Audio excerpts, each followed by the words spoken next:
बिस्मिल्लाहिर्रहमानिर्रहीम, अस्सलाम वालेकुम। प्रोग्राम न्यूज़ टॉक यशवीन जमाल के साथ मैं हूं माहा इकबाल। आईनी तरामीम के मामले पर हुकूमत और JUIF के दरमियान बड़ा ब्रेक थ्रू सामने आ रहा है। इतलात यह है कि आईनी तरामीम के मामले पर हुकूमत ने सरबराह JUI मौलाना फजलुर रहमान की तजावीज़ मान ली है। ज़राए का यह कहना है कि शंघाई ताउन तंजीम के इजलास के बाद आईनी तरमीम पार्लियामेंट में लाई जाएगी। नए आईनी मुसविदे के खदोखाल क्या होंगे और कौन सी तरमीम को निकाला जाएगा, JUIF अगले 2 से 3 रोज में अपना तैयार करदा मुसविदा इत्तेहादी हुकूमत के हवाले करेगी, जबकि पाकिस्तान पीपल्स पार्टी और नून लीग की कानूनी टीम अपना मुसविदा JUIF से शेयर करेगी। ज़राए का यह भी कहना है कि मौलाना फजलुर रहमान ने आईनी अदालत के क़याम पर मशरूत रजामंदी जाहिर की है। इन तमाम खबरों में कितनी सदाकत है और SCO इजलास के बाद आईनी तरमीम का लाना, PTI के एहतजाज की कामयाबी और हुकूमत की नाकामी, इस पर बात करने के लिए आज मेरे साथ मौजूद हैं JUIF के तर्जुमान है मोहम्मद असलम गौरी, पाकिस्तान तहरीक इंसाफ से मुझे ज्वाइन करेंगे आमिर मुगल साहब, और पाकिस्तान मुस्लिम लीग नून से मेरे साथ मौजूद होंगे राजा कमरुल इस्लाम साहब। तो अपने प्रोग्राम की डिस्कशन का आगाज़ करूंगी असलम गौरी साहब आपसे, क्योंकि कल एक बड़ी अहम मुलाकात हुई। हमने देखा कि आसिफ अली जरदारी थे, मियां नवाज शरीफ साहब थे, शहबाज शरीफ आसिफ अली जरदारी के साथ बिलावल भुट्टो भी थे, और इन तमाम की मुलाकात हुई है मौलाना फजलुर रहमान से, क्योंकि इसके बाद खबरें यही ज़ेर गर्दिश हैं कि आईनी तरमीम का जो मामला है वो SCO के बाद दोबारा से शुरू होगा। आप हमें इस चीज़ के बारे में बताइएगा कि क्या हुकूमती इत्तेहाद मौलाना को मनाने में कामयाब हुआ है, कुछ हद तक कामयाबी हासिल हुई? देखिए, पहली बात तो ये है कि मौलाना साहब नाराज किसी से नहीं है कि उनको कोई मनाया जाए। मौलाना साहब का अपना एक मौक़िफ़ है कि मौलाना साहब कहते हैं कि हम, मौलाना साहब की पार्टी कहती है, बल्कि मौलाना साहब भी नहीं कहते, JUI का एक मौक़िफ़ है कि आईनी तरामीम जो होनी चाहिए वो किसी शख्स के लिए या किसी हुकूमत के लिए या किसी की ज़ात के लिए नहीं, बल्कि पाकिस्तान के अवाम के लिए होने चाहिए।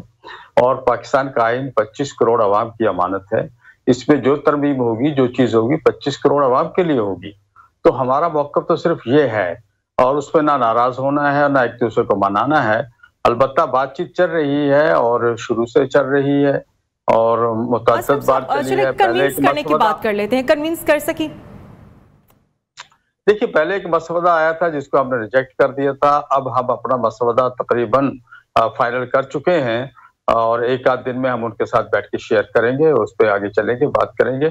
और मैं नहीं समझता कि इंशाल्लाह हम किसी न किसी स्टेज पे पहुंच जाएंगे और वही करेंगे जो मुल्क और कौम के लिए बेहतर होगा इंशाल्लाह। किसी की शख्स के लिए, हुकूमत के लिए या किसी के लिए नहीं होगा, पूरी कौम के लिए होगा। हमारा मौक़िफ़ सिर्फ ये है। अच्छा असलम गौरी साहब, हुकूमत का मुसविदा तो नहीं सामने आ सका, आपकी तरफ से जो मुसविदा तैयार हो रहा है या फिर हो चुका है, जिसको आप बता रहे हैं कि कुछ दिन तक हम उसे डिस्कस भी करेंगे, उसके बारे में बता दीजिए, क्योंकि आपकी तरफ से कुछ ऐसे तहफ़्फ़ुज़ात भी थे कि आईनी अदालत को हम नहीं मानेंगे।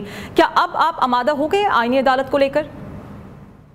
देखिए, आईनी अदालत तो प्रपोजल मौलाना फजलुर रहमान साहब की थी। उन्होंने खुद कौमी असम्बली में अपने खिताब में यह कहा था कि वो दुनिया के 70 से ज्यादा ममालिक में आईनी अदालत काम कर रही है। हमारे मुल्क में बदकिस्मती ये है कि हमारे जो सुप्रीम कोर्ट है वो आईनी केस ही सुनते रहते हैं। नतीजा ये कि 60,000 से ज्यादा अवामी केस पेंडिंग पड़े हुए हैं और लोग परेशान हैं।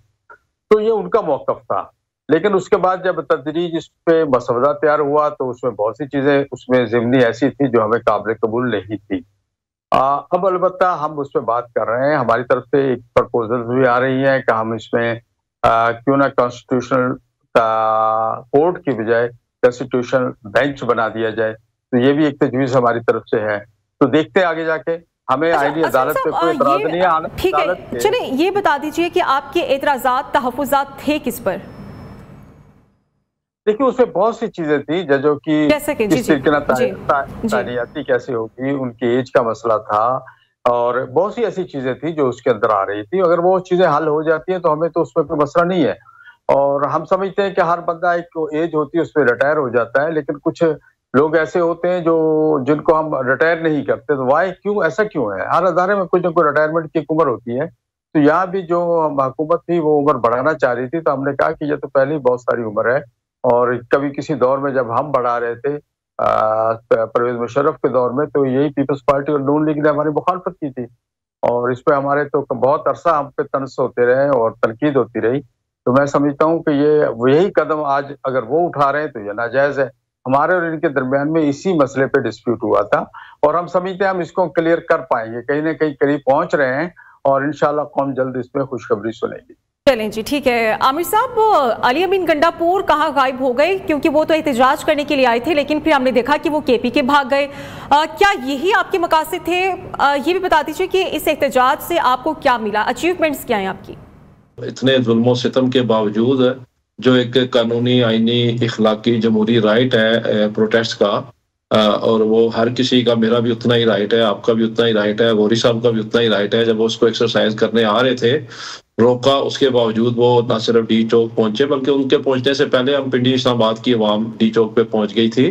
तो मकसद क्या था इसका? मकसद तो जाहिर है आज़ाद अदलिया की हिफाजत है। जो काली आईनी तरमीम ये करना चाहते हैं, उनके खिलाफ अपना एहतजाज रिकॉर्ड करवाना। इमरान खान को जो बेगुनाह जेल में रखा गया है, उस पर 200 से ज़ायद झूठे मुकदमे दर्ज किए गए हैं, उसके खिलाफ अपना एहतजाज रिकॉर्ड करवाना। और जो 8 फरवरी और 9 फरवरी की रात को हमारा मैंडेट दिन दिहाड़े लूटा गया, उसके खिलाफ अपना एहतजाज रिकॉर्ड करवाना था। और मैं समझता हूँ कि तहरीक इंसाफ ने यह एहतजाज बड़ी कामयाबी से रिकॉर्ड करवाया। अच्छा, ठीक है। तो आमिर साहब, रऊफ हसन की तरफ से ये कहा जा रहा है, वो ये कह रहे हैं कि एहतजाज के बाद जो डी चौक पर एहतजाज, उसके बाद हमारे इस्टेब्लिशमेंट से ताल्लुकात अच्छे हो गए।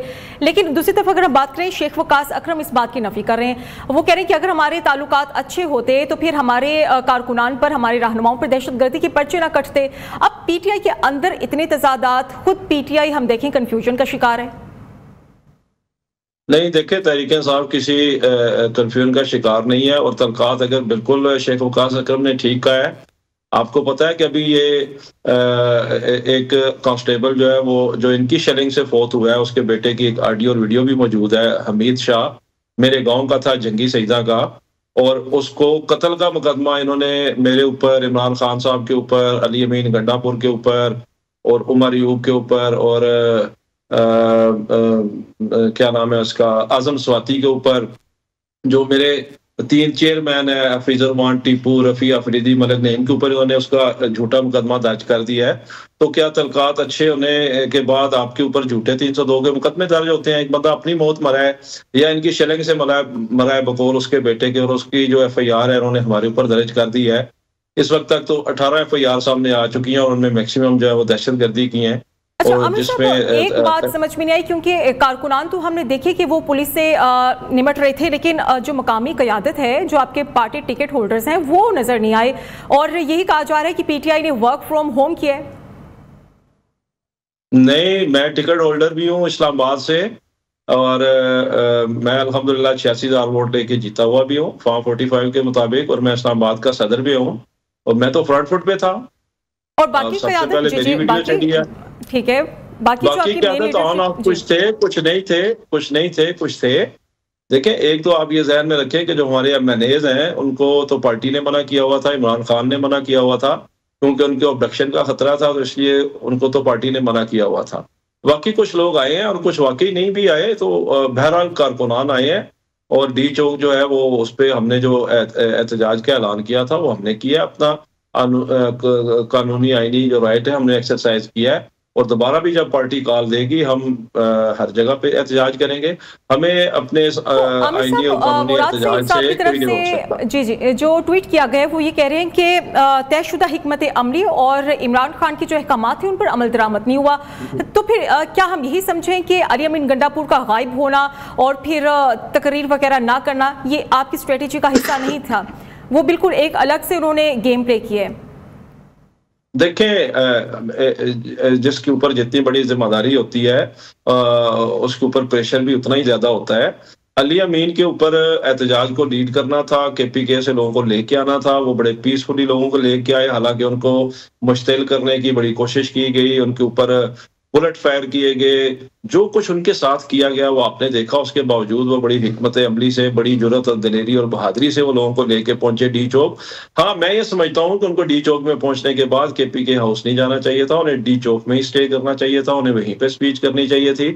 और जो KPK हाउस में उनके साथ इंसिडेंट हुआ है, जो जिस तरीके से उनको यरगमाल बनाया गया, जिस तरीके से उनको गायब किया गया, मैं उसकी भी मजम्मत करता हूँ। जिस तरीके पे KPK हाउस पे कब्जा किया गया, KPK हाउस को तोड़ा फोड़ा गया, KPK हाउस के KPK के 4-5 करोड़ आवाम की तौहीन की गई, उनकी इंसल्ट की गई, उनकी खुद मुख्तारी में हमला किया गया। ये बहुत बड़ा सवालिया निशान है वफाक को और सूबों को लड़ाने की साजिश है आप में ये इस मौजूदा नाजायज हुकूमत की, तो मैं उसकी भी सख्त मुज़म्मत करता हूं। खबरें तो ये भी आ रही हैं कि जो एहतजाज है वो किसी के कहने पर मौखर किया गया है अली अमीन गंडापुर की तरफ से, और किसी के कहने पर ही वो KPK हाउस भी गए हैं। अब इन खबरों में कितनी सदाकत है, किसकी तरफ से बुलाया गया और किसी कहने पर एहतजाज मौखर हुआ? देखें जी, कहने वाले तो ये भी कह सकते हैं कि किसी के कहने पे वो पेशावर से निकले थे। इमरान खान के कहने पे एहतजाज हुआ है, पार्टी का ये फैसला है, और मैं ये समझता हूँ कि KPK हाउस जो है वो नहीं जाना चाहिए था अली अमीन को, उन्हें डी चौक में रुकना चाहिए था। लेकिन अब इस पे ये इल्जाम लगा देना कि वो किसी के कहने पे ऐसा कर रहे थे, तो मेरे ख्याल में ये मुनासिब नहीं है। ना ही मेरे पास इस तरह की कोई इतला है कि वो किसी के कहने पे गए थे। उनका एक अपना जाती फैसला था, वो थोड़ा रिलैक्स होने के लिए, शावर लेने के लिए गए। उन्हें पता नहीं था कि शायद एक रमक भी नहीं बची पाकिस्तान में, 1.1% भी आईन और कानून नहीं बचा। वो ये समझ रहे थे कि शायद KPK हाउस उनकी टेरिटरी है, KP गवर्नमेंट की, और वहाँ पे कोई उनको तंग नहीं करेगा, कोई उन पे हमला नहीं करेगा। लेकिन बदकिस्मती से हमारी रेंजर्स ने और इस्लामाबाद पुलिस ने ना सिर्फ हमला किया, KPK हाउस को तोड़ा फोड़ा, उनकी गाड़ियां तोड़ी फोड़ी, उन्हें यरगमाल बनाया। ये बदकिस्मती है पाकिस्तान की। ठीक है, राजा कमरुल इस्लाम साहब ने भी हमें ज्वाइन कर लिया। कमर साहब, आमिर मोकर साहब ये कह रहे हैं, और जो अभी सिचुएशन है वो भी यही नजर आ रही है कि आपकी तरफ से KPK हाउस पर हमला किया गया। अब ये चीज, जैसे कि आमिर मोकर साहब यही कह रहे हैं ना कि आपने रियासत पाकिस्तान पर हमला किया, इतनी क्या नौबत आ गई जब आपकी तरफ से अली अमीन गंडापुर को इस्लामाबाद में नहीं पकड़ा गया, तो फिर आप KPK पर हमलावर हो गए? बिल्कुल, ये बात देखें, उन्होंने जोग्राफियाई हदूद क्रॉस करके तो वफाक पे हमला किया, मरकज पे हमला किया। दूसरी तरफ क्या है कि KPK हाउस उसी तरह कानून का पाबंद है कि जिस तरह किसी और का घर, यानी किसी के घर है, अगर कोई बिल्डिंग है तो वो उसी तरह उस इलाके के कानून की पाबंद है। और अगर वो तोड़ फोड़ करने वाले, वो फायरिंग करने वाले, वो गैर मुल्की शहरी, वो वहां पर पनाह लेंगे। वहां से बरामद हुए लोग, गिरफ्तार हुए, तो जो कि मुसल्ला लोग वहां से आए हुए थे, तो उसके लिए कानून नाफिज करने वाले अदारों का वहां पर जाना, ये कोई न बईद अज कयास है, न बईद अज कानून है, न बईद अज आइन है। देखिए ना, एक बिल्डिंग है, और वो बिल्डिंग चाहे वो होटल है, चाहे वो घर है, चाहे कोई भी है, तो वो जो भी वहां पे कवानीन लागू हैं।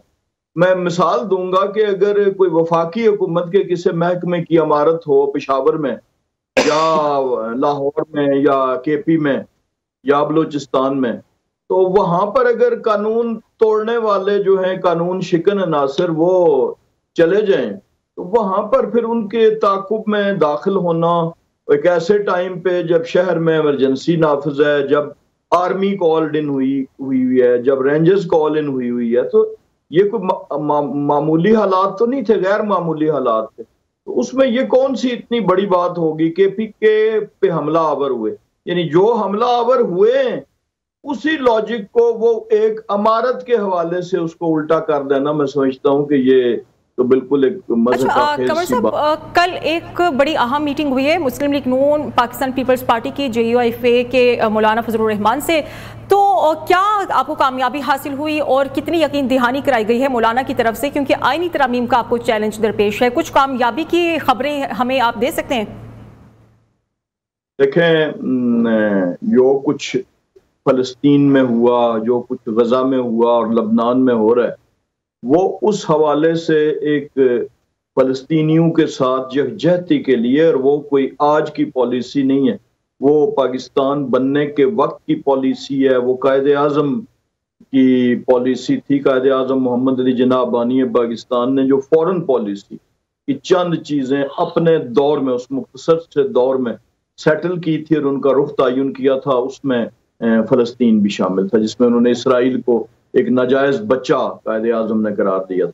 अब उसी कॉन्टीन्यूटी में जमात इस्लामी ने ये कहा कि जी हम 7 तारीख को ये दिन मनाएंगे। जमात ने कहा, फिर पाकिस्तान पीपल्स पार्टी से जब जमात के अमीर की मुलाकात हुई तो उन्होंने भी उसका साथ देने का ऐलान किया उस दिन के हवाले से।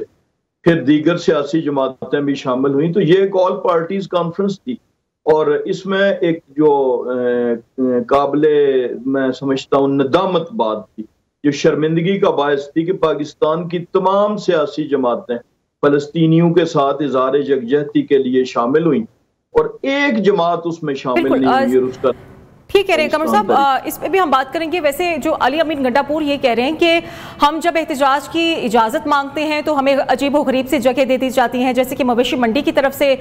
मवेशी मंडी में आपको जो आपकी तरफ से इजाज़त सामने आई थी कि आप वहाँ पर एहतजाज करें, तो कमर साहब इससे तो जेस्चर ये जा रहा है ना कि आप लोग जानवर समझकर उन्हें इस जगह पर भेज रहे हैं, क्योंकि उनके अपने रहनुमा भी ये कह रहे हैं कि हम कोई जानवर थोड़ी हैं कि हमें मवेशी मंडी में आप जगह दे रहे हैं। देखें, कुछ जगह बड़ी जगह किसी काम के लिए जो के हवाले से मशहूर होती हैं, किसी नाम के हवाले से, और वो कहीं मवेशी मंडी इस तरह नहीं होती। वो कहीं जब कुर्बानी के दिन ईद कुर्बान के आते हैं तो आखिर शहर के बाहर किसी न किसी खुली जगह पे जानवरों के लिए वो जगह छोड़ी जाती है और वो साल में 1-2 दफा होती है। बाकी तो वो मुख्तलिफ मामलात में आप देखें कि जितने हमारे ट्रेडिशनल ये जो सकाफती मेले होते हैं, ये भी वही उस ग्राउंड का नाम मंडी मवेशियां जरूर हो सकता है, वो वहां पे होते हैं, चाहे वो नेजाबाजी के खेल होते हैं, कबड्डी होती है, हमारे फुटबॉल और ये दीगर जो जितने हैं, पूरे आप पंजाब में देख लें, ये यहाँ का एक सकाफत है, यहाँ का कल्चर है, तो यहाँ पर ये मुकाबले होते हैं। तो ये उन्होंने वैसे कह दिया कि जो रवात के करीब जो जगह पिंडी में मुख्तस की गई थी और जो जलसा मनसूख किया पाकिस्तान तहरीक इंसाफ ने, ये बैन वही जगह है कि जो इमरान खान साहब ने 2013 के इलेक्शन में खुद इंतखाब किया था और वहां पे जलसा किया था। तो इस दफा पिंडी की इंतजामिया ने वो उस जगह का इंतखाब किया था, लेकिन इन्होंने उसे कैंसिल किया और एक गैर कानूनी इज्तिमा का इंतखाब किया। और मकसद जगह नहीं थी, मकसद बुनियादी तौर पर तो SCO को सैबोटेज करना था, जिस हवाले से उन्होंने ये किया था। ठीक है असलम गौरी साहब, आप इस बात की मजम्मत करते हैं क्योंकि अली अमीन गंडापुर यही कह रहे हैं कि जब हम जगह मांगते हैं तो फिर हमें जानवरों वाली जगह दे दी जाती है, जब भी हम एहतजाज करने निकलते हैं तो हमारे लिए रास्ते बंद कर दिए जाते हैं, कंटेनर्स खड़े कर दिए जाते हैं। देखिए, मैं थोड़ा सा इसमें माजरत के साथ दोस्तों के साथ कि हम जब लोग अपोजिशन में होते हैं हम कानून को किसी और नज़र से देखते हैं, जब हुकूमत में होते हैं हम किसी और नज़र से देख रहे हैं। अगर मुझे आज मैं देखूं तो आज़ादी मार्च लेके जब मैं कराची से चला था तो मेरे PTI के दोस्तों की हुकूमत की जो कुछ मैंने भुगता है शायद PTI ने तो भुगता भी ना हो। सादकाबाद में बड़ी बड़ी खंदकें खोदी जा रही थी, फिर जेलम के इलाके में बड़ी बड़ी खंदकें खोदी गई, हमें वहाँ ब्लॉक किया गया। तो ये सारी चीजें तो होती आई हैं। हम जब हुकूमत में होते हैं हम उसी कानून को अपनी मर्जी के मुताबिक इस्तेमाल करते हैं, हम जब अपोजिशन में होते हैं हम कहते हैं ये दुरुस्त नहीं है। अलबत्ता मैं समझता हूँ कि ये मुनासिब नहीं है, जमहूरी हुकूमतों को ऐसा नहीं करना चाहिए, या किसी की भी हुकूमत हो, हर किसी को राइट है, आइन ने हक दिया है, वो ये अपना एहतजाज कर सकता आईनी दायरे के अंदर रहते हुए, और हमने किए हैं और हम मुस्तकिल कर रहे हैं। कल भी हमारा एक बहुत बड़ा शायरा कायदीन कराची में जलसा हुआ है और अभी बीर बरखास्त में 14 को होने जा रहा है, और हमने इससे पहले बड़े बड़े प्रोग्राम किए हैं और पुरअमन प्रोग्राम किए हैं। हमारे कारकुनों ने आवाम को भी तहफ़्फ़ुज़ दिया है, आवाम की प्रॉपर्टी को भी तहफ़्फ़ुज़ दिया है। इवन के जब जलसा खत्म होता है तो उस जगह खुद झाड़ू दे के जगह भी साफ की है, कचरा भी उठाया है। तो कारकुनों की बेसिकली तो हम तरबियत सही करें कि वो जलसे की अहमियत को समझे, जमहूरियत की अहमियत को समझे, ये ना समझे कि हमने लड़ाई करनी है, हमने लड़ना है, हमने झगड़ना है। दूसरी बात मैं अर्ज़ करूंगा कि हमने इस प्रोग्राम से एक दिन पहले ही PTI के दोस्तों से भी और हुकूमत दोनों से हमने दरख्वास्त की थी। मौलाना साहब ने प्रेस कॉन्फ्रेंस की थी, मैं भी उसमें मौजूद था। हमने रिक्वेस्ट की थी सबसे कि चूंकि ये समट हो रहा है शंघाई वाला तो आप इसको पोस्टपोन कर दें। इनसे भी दरख्वास्त की थी और हुकूमत से भी कहा था कि आप अपने रवैये को नरम करें। अब लेकिन दोनों तरफ से हमारी बात नहीं सुनी गई तो फिर इस तरह के मसाइल तो पैदा होते हैं। जी बिल्कुल ठीक कह रहे हैं आमिर साहब, PTI की तरफ से बात की जाती है कि हम इनकलाब लेकर आएंगे, फिर जब इनकलाब की बात हो रही हो तो फिर कहाँ मौसम, कहाँ वक्त और क्या जगह, ये सब चीज़ें नहीं देखी जाती। तो फिर अब मवेशी मंडी के नाम पर इतना रोना क्यों रोया जा रहा है? क्योंकि अली अमीन गंडापुर साहब भी बार बार ये कह रहे हैं कि हमें मवेशी मंडी में धकेल दिया गया, हम कोई जानवर थे। देखें, अभी मोहतरम इंजीनियर कमरुल इस्लाम साहब ने कहा कि उन्होंने जुग्राफियाई हदूद क्रॉस की, और मेरे भाई ये कोई नया कानून आपने लिख दिया है, कोई आइन में ये भी तरमीम शामिल करने जा रहे हैं कि जो सूबे का वज़ीर आला है वो अपने सूबे से की जुग्राफियाई हदूद से बाहर नहीं निकल सकता। कोई नई अमेंडमेंट ले आए कानून में तो वो भी बता दें कौम को। इसका मतलब है कि कल फिर आपकी जो फॉर्म 47 की नाजायज वज़ीर आला है पंजाब, वो भी शामिल नहीं हो सकेगी, दाखिल नहीं हो सकेगी KPK सिंध या बलोचिस्तान में या इवन वफाक में, वो दाखिल नहीं हो सकेगी। तो कोई नया आइन या नया कानून अगर आपने लिख दिया है या इस अमेंडमेंट में जो काली तरमीम आप लाना चाह रहे हैं डंडे के जोर पे, अगर उसमें यह भी शामिल है कि जोग्राफियाई हदूद CM क्रॉस नहीं कर सकता, तो वो भी कौम को जरा बता दें। दूसरी उन्होंने बात की जी कि वो अपने साथ कुछ दहशतगर्द ला रहे थे। खुदा का खौफ करें, एक 5 करोड़ आवाम का मुंतखब नुमाइंदा है, वो अपना एक सियासी राइट जो है वो एक्सरसाइज करने आ रहा है एहतजाज का, और आप क्या कह रहे हैं कि वो चढ़ाई कर रहा है, यलगार कर रहा है और अपने साथ कोई दहशतगर्द लेके आ रहा है और अपने साथ कोई इस तरह के बंदे लेके आ रहा है। तो खुदा का खौफ करें, ये वक्त हम देख रहे हैं कि आपके ही जलसे में अफगान शहरी भी थे, तो वो अफगान शहरी क्या करने आ रहे थे? क्योंकि आपको नहीं लगता कि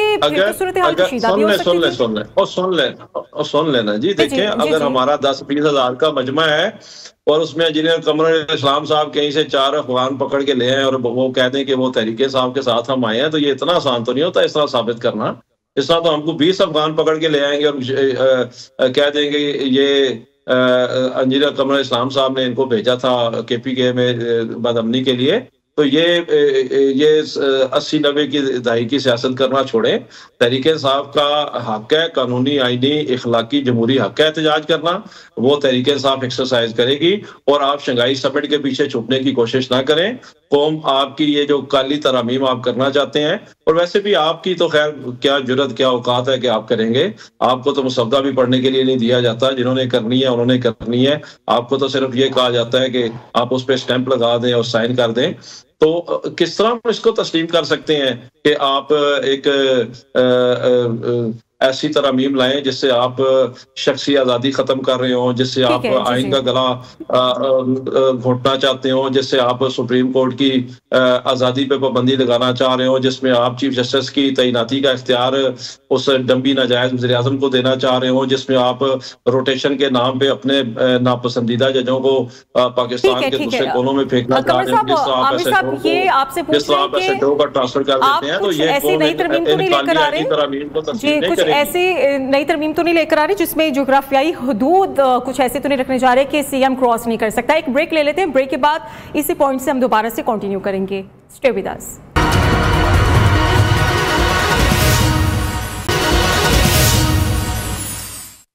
वेलकम बैक नाज़रीन। कमर साहब, आपसे सवाल मेरा यह है कि आईनी तरमीम, क्योंकि अब सबकी नजरें यही है, सब यही जानने की कोशिश करें कि कब आप दोबारा से आईनी तरमीम को लाएंगे और आपकी प्रिपरेशंस क्या हैं, क्योंकि खबरें सामने ये आ रही हैं कि हो सकता है आप ये अब डिले कर दें मामला। और ब्रेक पर जाने से पहले आमिर मोगर साहब ये कह रहे थे कि अफगान शहरियों की बड़ी आप बात कर रहे हैं कि जलसे में अफगान शहरी बुलाए गए थे। वो कह रहे हैं कि अब आप इस बात को साबित भी करें कि कहीं आप लोगों ने खुद तो नहीं वो अफगान शहरी एहतजाज में डाल दिए। आपकी जिम्मेदारी भी तो बनती है ना कि आपको पता हो अफगान शहरी आ कहां से रहे हैं। और जोग्राफियाई हदूद को भी कोई आईनी तरमीम में ला रहे हैं, ये भी बता दें ताकि हमें पता हो कि जी ये पॉइंट भी ब्रेक से पहले जी बताइएगा कमर साहब। मैं बिल्कुल तसल्ली से जवाब दूंगा, मौका तो दें। देखिए, आईनी हदूद, जोग्राफियाई हदूद की मैंने ये बात की थी कि जब हमला आवर होते हैं, जब कानून तोड़ते हैं जिस जोग्राफियाई हदूद के अंदर, तो वहां पर फिर कानून अपना अमल दरामद करता है। और यही मिसाल मैंने दी थी कि अगर लाहौर में या पेशावर में कोई वफाकी हुकूमत का कोई दफ्तर या मलकियत हो, तो क्या वहां पर कानून शिकन छुपे तो उसे छोड़ दिया जाएगा कि ये वफाकी हुकूमत का दफ्तर है या घर है या उनकी मलकियत है? तो जोग्राफियाई हदूद का मकसद मैंने यही कहा था। और ये जो स्ट्रेट फायरिंग हुई बुरहान और ये वो अपना वो पत्थर कौन सी जगह है जो वहां पे, तो इसमें जो 80 पुलिस वाले जख्मी हुए फायर से, ये क्या कोई फरिश्तों ने आके की थी? और जो पुरअमन 5 करोड़ का नुमाइंदा है, वो हथियार साथ लेके आता है, हथियार वाले साथ लेके आता है, वो हथियार उसके हाथ में देखा जाता है।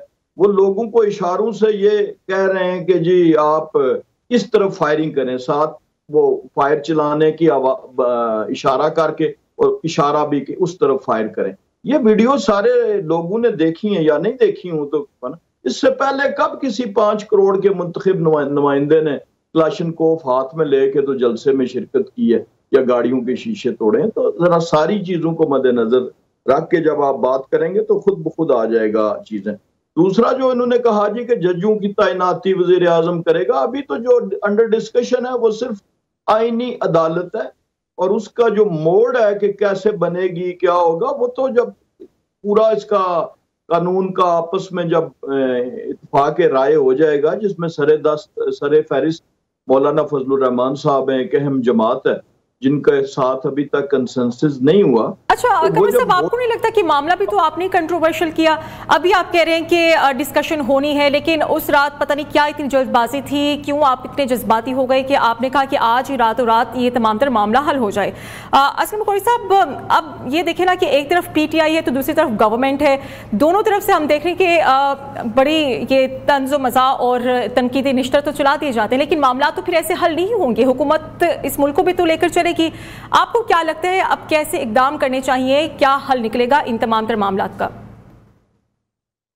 देखिए, मैं तो ये समझ रहा था आप कहने लगी कि बीच में आप फंसे हुए हैं। हकीकत ये है कि हम इधर अपोजिशन में बैठे हुए हैं और इनको साथ पीटीआई के दोस्तों को भी लेके चलना चाहते हैं। दूसरी तरफ वो लोग हैं, हुकूमत है, या वो लोग हैं जिनसे हमारे बहुत पुराने तल्लुकात भी हैं, ज़ाती तल्लुकात भी हैं, फैमिली तल्लुकात भी हैं, सियासी तल्लुकात भी हैं, मिलकर तहरीकें भी चलाई हैं, मिलकर हुकूमतें भी की। लेकिन मकसद वही है कि सियासत अपनी अपनी होती है। तो हमने जो इनकी शुरू से तरजीहात थी, जो बातचीत हुई थी, तो एक लंबा चौड़ा एजेंडा था जो हमारे मुज़ाकरात के बाद आहिस्ता आहिस्ता कम होता रहा। हम पीटीआई के दोस्तों से शेयर करते रहे, ये आते रहे पीटीआई के साथी हमारे पास, हम इनसे भी शेयर करते रहे हैं। अब भी हमारी कोशिश ये होगी कि हम जिस चीज पे हम कंसेंसस से जो चीज ले आए, तो पीटीआई के साथियों को भी उसमें इत्मीनान में ले लें और ये भी इत्मीनान के साथ हो जाए। हम मुल्क के लिए अच्छा करें, कौम के लिए करें। और मैं समझता हूँ मुस्लिम लीग को या पीपल्स पार्टी को या हुकूमती इत्तेहाद को इस पर कोई एतराज भी नहीं है कि पीटीआई को एतमाद पे लिया जाए, और हम उस पर काम कर रहे हैं। हमने अपना मसौदा इंशाल्लाह कल या परसों तक दे देंगे हुकूमत को, और पीटीआई के साथियों के साथ भी शेयर करेंगे, उनके साथ ही बैठेंगे। मकसद ये है कि ऐसी तरमीम आनी चाहिए जिसपे किसी को कल को एतराज ना हो। जो आईनी तरमीम है ये रोज रोज ना होती है, ना खत्म होती है। जी। तो ये मसला सिर्फ ये है, और मैं समझता हूँ ये मसला हल हो जाएगा। बाकी रह गया एहतजाज का। पीटीआई का अपना अंदाज है एहतजाज करने का, हुकूमत का अपना अंदाज है उसको हैंडल करने का। मैं समझता हूँ दोनों चीजें गलत है। ना उनको इस अंदाज में एहतजाज करना चाहिए कि असला लेके चढ़ाई करें किसी भी जगह पे। और हम आए कराची से आए थे, हमारे पास तो डंडे थे, तो आपको याद होगा बड़ा शोर मचा था कि मौलाना फजल रहमान के फौजी आ गए हैं, वर्दियां ये पहनी हुई, हाथों में डंडे हैं और पता नहीं क्या कुछ है। अब सिर्फ डंडे थे, वो अपने कारकुनों को कंट्रोल करने के लिए। तो मैं समझता हूँ कि हमें एहतजाज को एहतजाज का रंग देना चाहिए, जमहूरी एहतजाज का रंग देना चाहिए। आइन के अंदर जो तो असलम साहब, मौलाना बड़े जीरक सियासतदान है, इसमें कोई शक नहीं। तो आप ही इन तमाम तर मामलात को सुलझा दें। पीटीआई और नून लीग के दरमियान जितने भी हम देख रहे हैं कि क्लैशेस हैं, उनको कुछ हद तक मिनिमाइज तो करें। देखिए, हमारे पास ऐसी खबरें आ रही थी कि हमने एक दिन पहले प्रेस कॉन्फ्रेंस की, हमारे पास ये सारी चीजें आ रही थी कि वहां के हालात केपीके से कुछ लोग आ रहे हैं। देखिए, इसमें लाजमी नहीं होता कि सियासी पार्टी कुछ करती है, कुछ लोग उसमें दाखिल भी हो जाते हैं। जब लोग हजारों की तादाद में हों या सैकड़ों की तादाद में हों, तो कुछ बीच में लोग शामिल भी हो जाते हैं, कुछ कर भी दिए जाते हैं, कुछ हो भी जाते हैं, और मामला बाज़ कंट्रोल से बाहर हो जाता है। ये तो एहतजाज करने वाली पार्टी के ऊपर डिपेंड करता है कि वो अपने प्रोग्राम को, अपनी चीज को कैसे उसको कंट्रोल करके अपने मजमे को और लोगों को ले जाया जाए। मैं ये नहीं कहता कि हुकूमत खुद लेके आई, हो सकता है। बहरहाल ये बातें तो क्लियर है जो राजा साहब फरमा रहे हैं कि खुद गंडापुर साहब ने कलाशर को भी पकड़ी, गाड़ी का शीशा भी तोड़ा। ये खैर उनके मनसब के मुनासिब नहीं है, जिस मनसब पे बैठे उसकी शायान शान नहीं था। लेकिन ये कि फिर उसके बाद इनके जुलूस में कुछ लोग आए, आपने देखे इंटरव्यू चलेगा, किसी ने गुलेल पकड़ी हुई है, किसी ने कलाशर को पकड़ी हुई है। तो मैं समझता हूँ ये चीजें गलत है। हम जमहूरी लोग हैं, हम जमहूरियत की जब बात करते हैं तो जमहूरी अंदाज में बात करें। फिर हम में और टीटीपी में क्या फर्क रह जाएगा अगर हम यही काम करेंगे। जी सही कह रहे हैं, बिल्कुल। तो आमिर साहब, आपके रहनुमाओं की तरफ से कहा जा रहा है, जैसे कि अली अमीन गंडापुर भी कह रहे थे कि हम बारी पीटीआई को रिहा कराएंगे, उस मकसद के लिए आप एहतजाज करते हैं, फिर हम देखते हैं कि उस एहतजाज में आपके कई रहनुमा गिरफ्तार हो जाते हैं। अब ये फिर पकड़ धक्कड़, गिरफ्तारी, एहतजाज, ये गेम तो चलता रहेगा। आपको नहीं लगता कि अपने मकासद को हासिल करने के लिए आप गवर्नमेंट के साथ बैठें, एक टेबल पर बैठें, कुछ मुज़ाकरात की तरफ आएं? देखें जी, मैं तो हैरान हूँ, और मैं कमरुल इस्लाम राया साहब से कहना चाहता हूँ कि ये इस वक्त इनकी जो पार्टी है ये आग के साथ खेल रही है। एक 4-5 करोड़ का सूबा है, उसका मुंतखब वजीर आला है। इस पार्टी ने तो खैर वफाक में भी 2/3 अक्सरियत ली है और सूबे में भी हमारी पार्टी ने ली है। ये लहदा बात है कि वफाक में इन्होंने हमसे और पंजाब में छीन लिया है। आप बार बार उस पर झूठे इल्जाम लगा रहे हैं और टीवी पे बैठ के लगा रहे हैं कि वो बंदूकें लेके आता है क्लाशनकोफ। एक वीडियो चला दें, चले जी आप दें जरा अभी वहां इकबाल को दें वीडियो जिसमें उसके हाथ में क्लाशनकोफ है। तो खुदा का खौफ करें, स्क्रीन पे बैठ के आप झूठ बोल रहे हैं और झूठे इल्जाम लगा रहे हैं मुंतखब वज़ीर आला पे। दिखाएं जरा कौन सी क्लाशनकोफ है उसके हाथ में। आपको इस बात पे शर्म आनी चाहिए इस गवर्नमेंट को। बिल्कुल आमिर साहब, आप ठीक है, आप अपनी सीएम के बयान की नफी कर रहे हैं ना, फिर आप इस बात से इत्तेफाक नहीं कर रहे जो अली अमीन गंडापुर की तरफ से बात की गई, तकरीर की गई है असेंबली के अंदर। जी मैं उससे एग्री नहीं कर रहा। मेरे ख्याल में मुल्की या कौमी मफाद की खातिर वो फिर एक आगे चलना चाह रहे हैं और जो उनके साथ जो मिसहैप हुआ है और जो उनके साथ जुल्म सितम हुआ है वो फिलहाल कौम के सामने नहीं ला रहे, मेरा ये ख्याल। ठीक है, तो राजा कमर साहब, अली अमीन गंडापुर कह रहे हैं कि मैं भाग गया था, 12 अजला मैंने क्रॉस किए, मैं तो छत पर लेटा रहा। वीडियो दिखाएं जी, क्लाशनकोफ वाली वीडियो भी दिखाएं, ये भी दिखाएं। तो अभी साहब ठीक है, ये हम कमर सलाम साहब से भी बात करते हैं। कमर सलाम साहब, कौन सी वीडियो है जिसमें आप कह रहे हैं कि वो क्लाशनकोफ लेकर बाहर निकले, और क्योंकि अब वो इनकलाब लाने की कोशिश कर रहे हैं, अगर आप उन्हें रास्ता देंगे तो फिर वो इनकलाब लेकर आएंगे। क्यों आप इतने कंटेनर से, फिर वो ये कहते हैं कि इतनी शेलिंग की गई, मैंने तो अपनी जिंदगी में कभी इतनी शेलिंग भी नहीं देखी। इतने हरबे इस्तेमाल ना करें कमर साहब। जी, मेरा ख्याल है मेरे भाई, मोहतरम भाई बहुत अच्छी गुफ्तगू कर रहे हैं, लेकिन ये कुछ दिन शायद यहाँ पे ना हुए। ये पूरे नेशनल मीडिया पे चली थी जब वो एक क्लाशनकोफ लेके निकले और फिर उन्होंने जो आगे दिखा दे क्या कुछ तो सारे मीडिया ने देखी है। अभी मैं ऑफ हैंड तो मेरे पास नहीं होगी, तो लोग सुन रहे हैं वो रिकॉल कर लेंगे। जहाँ पे भी हमारे मोहतरम साहब आप देख ले, क्लाशनकोफ की कोई वीडियो नहीं है, देख ले आप। तब तक अपना बयान जो है वो वापस ले लें, अगले में टाइम रख लें, आप दिखा देंगे।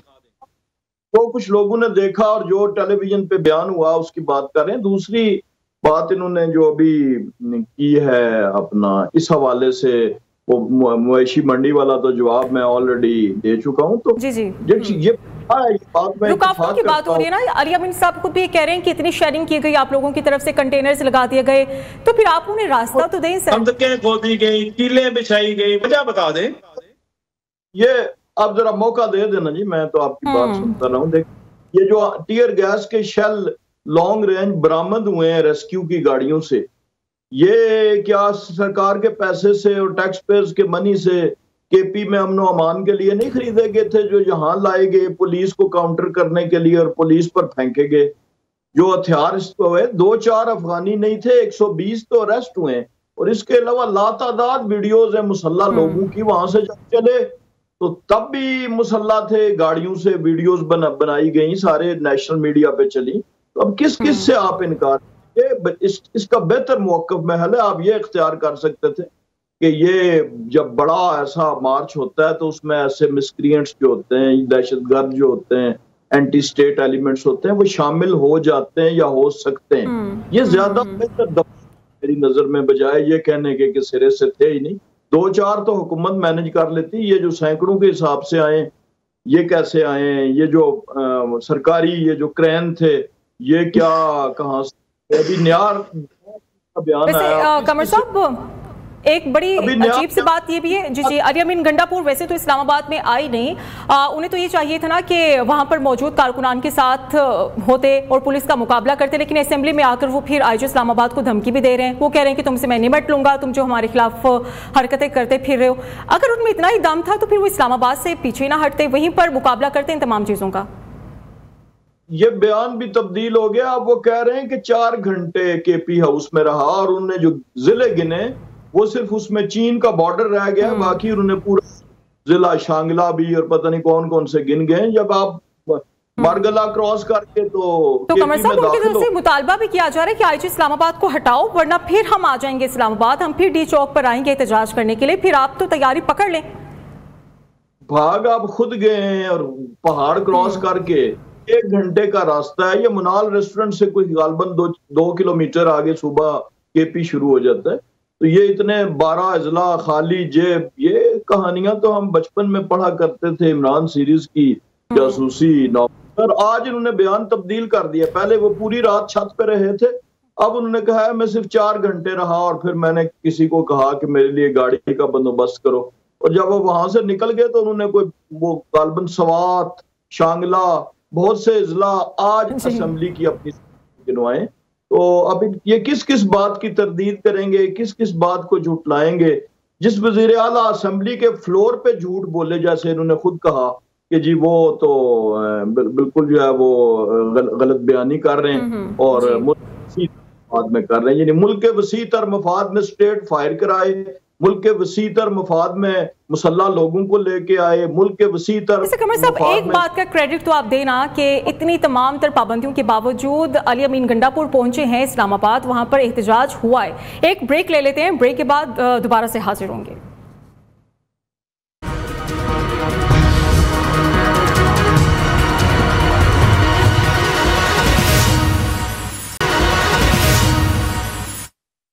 वेलकम बैक नाजरीन। आमिर मुगल साहब, सवाल मेरा आपसे होगा क्योंकि अब मुल्क की तारीख के जो ये अब दिन चल रहे हैं, 18 दिन बड़े अहमियत के हामिल दिन हैं।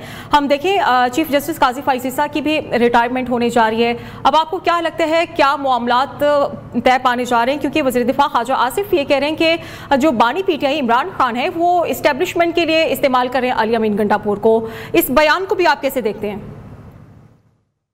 देखें जी, ख्वाजा आसिफ साहब ने तो रोजाना एक नई दरफुंतनी छोड़नी होती है मीडिया में रहने के लिए। उनके पास क्या है स्वाय इस तरह के कभी वो किसी एक पे तनकीद कर रहे होते हैं, कभी दूसरे पे।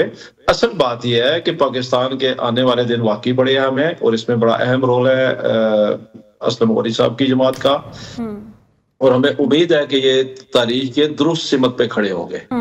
जो ये काली आईनी तरमीम करने जा रहे हैं और इन तरमीम के नाम पे, मैं अभी थोड़ी देर पहले भी इंजीनियर साहब ने बात की, तो इंजीनियर साहब मेरी आपसे रिक्वेस्ट है, अगर आप ये समझते हैं कि आप ये कोई आईनी तरमीम जो मुल्क और कौम के मफाद में ला रहे हैं, तो इनको ऐसे क्यों आपने छुपा के रखा हुआ है? जिस तरह पहली रात की दुल्हन जो है वो घूंघट में छुपा के रखते हैं कि उसको उस वक्त तक घूंघट नहीं उठाएंगे जब तक वो अपने शोर के कमरे में नहीं पहुंच जाती।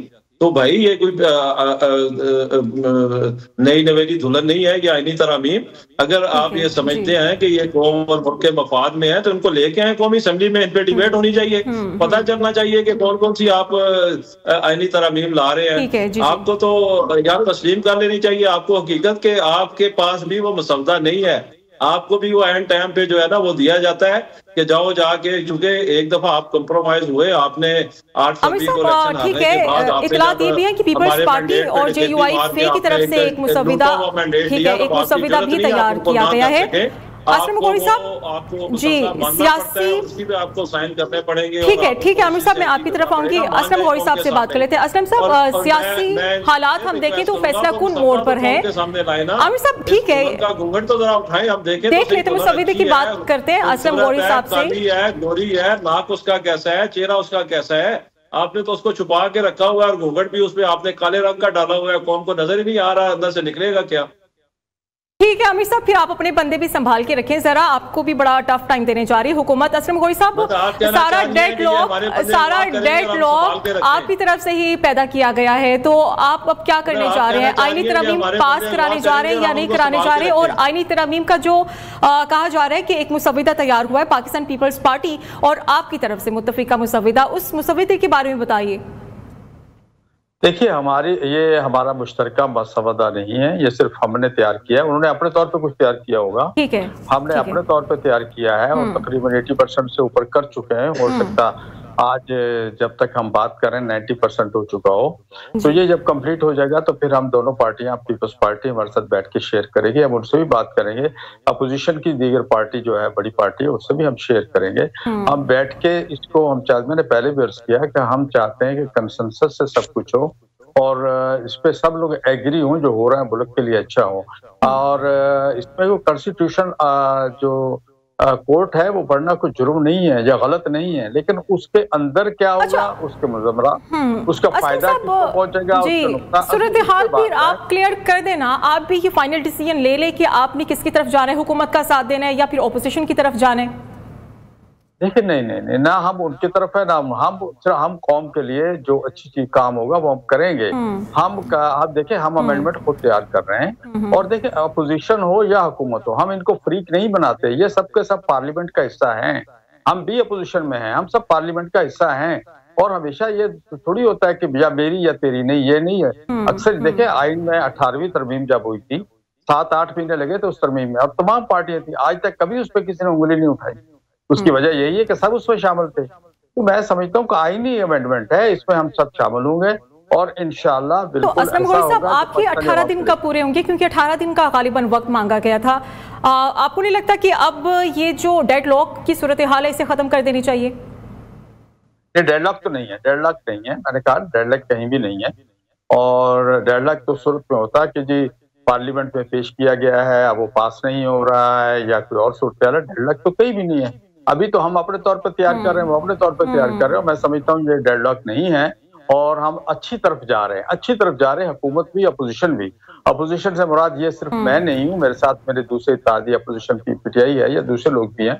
तो अपोजिशन भी अच्छी तरफ जा रही, वो भी अच्छे जा रहे हैं और मैं समझता हूँ कि जो हम मसवदा बना रहे हैं वो सबको काबिल कबूल होगा। हम मुल्क के लिए, कौम के लिए और आवाम के लिए बनाना चाहते हैं जिससे आवाम का 25 करोड़ आवाम का फायदा हो, किसी शख्स का, किसी जात का, किसी अदारे का फायदा ना हो। ठीक है, तो कमर साहब आप ही सूरत हाल को क्लियर कर दें। मौलाना की तरफ अगर हम देखें वहाँ से तो कुछ मुश्किल हालात भी सामने आएंगे, आपको टफ टाइम देने की कोशिश की जाएगी। 10-15 अगर आप बंदे तोड़ भी दें तो आपके लिए क्या मुश्किल होगी पीटीआई की तरफ से? क्योंकि ये काम तो होता रहा है माजी में भी, जब अपना फायदा देखना जाना लगता है तो फिर बंदे तोड़ने की कोशिश होती है दोनों अतराफ से। अब तो काजी साहब ने आपको सहूलत फराहम कर दिया है इंजीनियर साहब की बड़ी जरूरत होती है। ये जैसे अभी गौरी साहब ने कहा, ये बिल्कुल ठीक फरमाया कि कुछ तजावीज लेके एक जमात आती है कि हम यूं करना चाहते हैं, दूसरी जमात के साथ आमना सामना होता है, वो अपनी राय देते हैं। मुसवदा उस चीज को कहते हैं जब ड्राफ्ट बिल बनता है जो कि काबीना में जाता है। असेंबली का एक तरीकाकार है, ये जो अभी मुझे भाई कह रहे थे कि जी आप असेंबली में लेके आए, असेंबली में तो तब लेके आएंगे कि जब उसकी सारी नोक पलक संवारी गई होगी, उसमें कॉमा फुल स्टॉप पे कई दफा इख्तलाफ राय हो जाता है कि जी यहाँ पे सेमी कॉलन होना चाहिए या कॉमा। इसके बाद उसे जब असेंबली में लाने से पहले काबीना अप्रूव करती है, ये एक सिस्टम है। हाँ, अलबत्ता जब उस जमाने में एक दिन में 72 जो बिल में ले होते थे तो उस वक्त शायद ये दस्तखतों वाला ये जो आज इल्जाम लगा रहे हैं, ये दस्तखत उस वक्त लिए जाते थे। 80 बिलों पे एक दिन पे दस्तखत करना बड़ा मुश्किल होता है। ये तो एक अमेंडमेंट है, एक अमेंडमेंट बिल होगा अगर इत्तेफाक राय हुआ। और जैसा कि अभी गौरी साहब ने कहा कि ये अपनी दे रहे हैं राय, अपोजिशन अपनी दे रही है, एमक्यूएम है, तो इसमें जब जिस चीज पे कंसेंसस होगा, ये पर्सन स्पेसिफिक हरगिज नहीं है, और जब कंसेंसस हो जाएगा तो इसे ले आएंगे। तो ये कोई ऐसा ड्राफ्ट है नहीं कि जो कहें मेरे कब्जे में नहीं या फलां के नहीं, सारे पॉइंट सबके इल्म में। अब उसमें यह है कि फाइनल क्या होता है, किस चीज की, हर चीज का, यही जमहूरियत का हुस्न होता है कि अगर जोर से होता तो हो गया होता ना। तो देखें जोर से नहीं है, इसमें कायल किया जा रहा है एक दूसरे को, और यही तरीका है जमहूरियत। ये जमहूरी तरीका नहीं है कि आप सरकारी टीयर गैस ले। ठीक है आमिर साहब, आप ही बता दें कि कितने बंदे आपके हाथ से निकल गए हैं, कितने बंदों से राबिता नहीं हो रहा? क्योंकि खबरें तो यही आ रही ना, जब 63A का फैसला आया तो पीटीआई के लिए एक टफ टाइम की सिचुएशन पैदा हो गई। फिर आप सड़कों पर आ रहे हैं इदारों को और हुकूमत को प्रेशराइज करने के लिए कि किसी तरीके से कानून साजी को रोका जाए। देखें जी, अभी इंजीनियर साहब ने ना बड़ी खूबसूरत मंजर कशी की है। ओ भाईजान, जब आपने आइन साजी करनी हो, हम सादा कानून साजी की बात नहीं कर रहे। और ये भी आपने जहन में रखना है इंजीनियर साहब कि एक दिन में सबसे ज्यादा कानून पास करवाने का वर्ल्ड रिकॉर्ड भी आपके पास है। आपने जो हमारी गवर्नमेंट छीनी थी हमसे, अमेरिकी नापाए जनरल बाजवा के साथ मिलके, उसके आखिरी दिनों में 2023 में आखिरी दिनों में एक दिन में आपने 62 कानून पास करवाए हैं कौमी असेंबली से। तो ये वर्ल्ड रिकॉर्ड भी आपके पास है, ये तमगा जुर्रत भी नून लीग को मिलेगा। अब आते हैं ये आईनी तरमीम के बारे में। तो भाई आप फेडरल कैबिनेट से मंजूर करवा के उसको डिबेट के लिए पेश करते हैं कौमी असेंबली में, उसको ओपन करते हैं, सारी पार्टी उसको देखती हैं, फिर उस पर सारी अपनी राय देती हैं, फिर उस पर एक हेल्दी डिबेट होती है कौमी असेंबली में। आपने पिछली दफा जो नाकाम कोशिश की इनको मंजूर करवाने की, आपके अपने फेडरल मिनिस्टर जो लॉ है आजम नजीर तारड़, उनका बयान था कि अभी मुझे मसवदा मिला है। आपको तो मसवदा देखने के लिए नहीं दिया जाता, और अभी भी यही सूरत हाल है। आपको मसवदा उसी वक्त दिया जाएगा जब काजी फायज ईसा साहब की सहूलतकारी की वजह से जो अब उन्होंने रास्ता खोला है कि आप हमारे उम्मीदवारों को उनको अगवा करें। आज हमारे उम्मीदवार है मैंने रियाज पितियाना, उनके बेटे को दूसरी दफा उठा लिया गया है। उनको अगवा करें, उनकी फैमिलीज को आप अगवा करें, बंदूक की नोक पे, डंडे के जोर पे आप जो तरमीम करने जा रहे हैं। कितने बंदों से आपका राबिता नहीं हो रहा? आपके अपने बंदों जमहूरी चेहरा पेश कर रहे हैं। जिस तरीके से आप ये तरमीम करने जा रहे हैं, पूरी कौम को पता है और पूरी कौम आपके रास्ते में निजाम खड़ी है, और बार बार ये इल्जाम लगा रहे हैं उनके पास शेल थे। ओ भाई, उनके पास शेल थे या नहीं थे? जो आपने हजारों शेल फायर किए उनका तो जवाब दे दें। जो पत्थरगढ़ में आपने रोका अली अमीन को, जो कटी पहाड़ी पे आपने रोका अली अमीन को, जो हजारों गैस के शेल फायर किए, जो आपने हेलीकॉप्टर से उस पर शेलिंग की, जो आपने खंदके खोदी, जो आपने बीच में कीले डाल दी आपने मोटरवे पे, जो आपने इस्लामाबाद के हम तो अली अमीन जाने से पहले मैं पहुंच गया था, मेरे साथ इस्लामाबाद की कारकुनान थे, आवाम थी। आपने हमारे ऊपर क्यों टीयर गैस फेंकी? आपने हमारे ऊपर क्यों रबड़ की बुलेट फायर की? आप इसका जवाब दें। ये सवाल आपने कई बार पूछ लिया इस प्रोग्राम में। ठीक है, अब मुल्क की सियासत इंतहाई अहम मोड़ में दाखिल हो चुकी है। 18 दिन है, इन 18 दिन में कुछ भी अहम डिसीजंस लिए जा सकते हैं। प्रोग्राम का वक्त खत्म हो गया है, लेकिन आमिर साहब की जो अभी इतने सवाल हैं, इतने, वो भी हम अगले आने वाले दिनों में लाजमी हुकूमती नुमाइंदगान के सामने रखेंगे और उनके जवाब तलाशने की कोशिश करेंगे। मुझे इजाजत दीजिएगा, अल्लाह हाफिज।